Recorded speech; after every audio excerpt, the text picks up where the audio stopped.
Galerna da bidai emozional bat, itsasoari buruz, itsasoan zehar.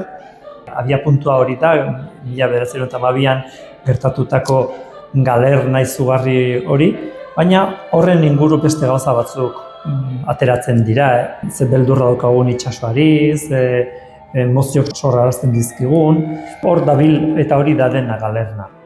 Erronka itzela, erronka polita, alde batetik bereziki guretzat, kantikarentzat idatzitako opera edo kantata baten aurrean gaudelako eta horrek erresponsabilitate ekstra bat suposatzen duelako bai taldearentzat eta bai niretzat zuzendari artistiko bezala eta taldearen buru bezala.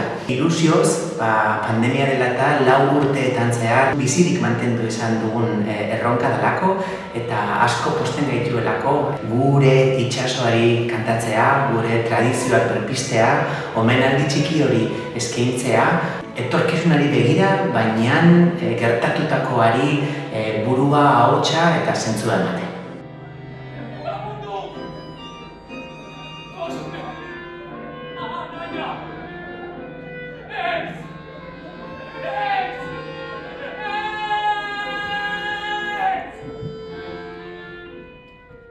Hasiera baten hasten zea pieza txiki bat egiten, ezagutzen instrumentuak eta ahotsak nola uztartzen dira, zein dagokion, zein hobeto bestea baino. Azkenean, aukeratu nuen instrumentu talde bat, 6kote bat, kolorez berdinak emateko eta ahotsekin ere kombinatzen dutenak oso ondo. Klarinete bajua ere jotzen duela, flautina eta flauta, travesera, gero perkusioa, akordeoia, pianoa eta trompa.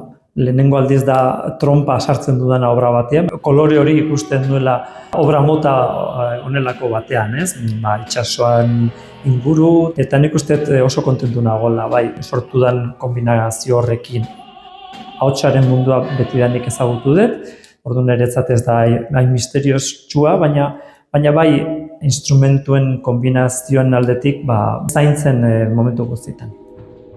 Kantikarentzat galerna ekarpen izugarria da, aurrera pauso bat, musika korala begiratzeko beste abiapuntu bateri atea zabaltzea suposatzen du. Esperimentazioa, espresioa, guzti hori nahasten da eta ez da bakarrik musika. Ez deko zerikusirik kontzertu tradizional batekin konparatzen baldin badegu eta zentzu horretan gure aurrentzat eta gure gazteentzat oso aberatsa da.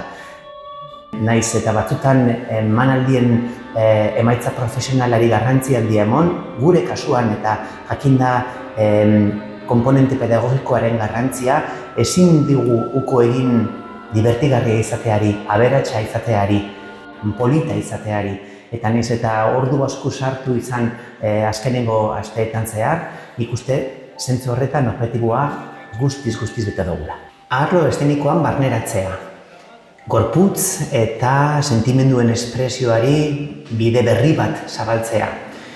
Gure egilek gaur egun egiten duten musikari erantzuna eta bidea zabaltzea suposatzen du hau proiektua kantikako guztiontzat. Bai beraientzat eta bai niretzat zuzendari bezala. Pozez eta ilusioz hartu dugu hau erronka. Eta espero dugu datozen hilabeteetan, datozen urteetan, hau proiektuak gauza politak ekarriko dizkigula eta eskenatoki desberdinetan, bai Euskadin eta zergatik ez Euskaditik kanpo asko disfrutatzea.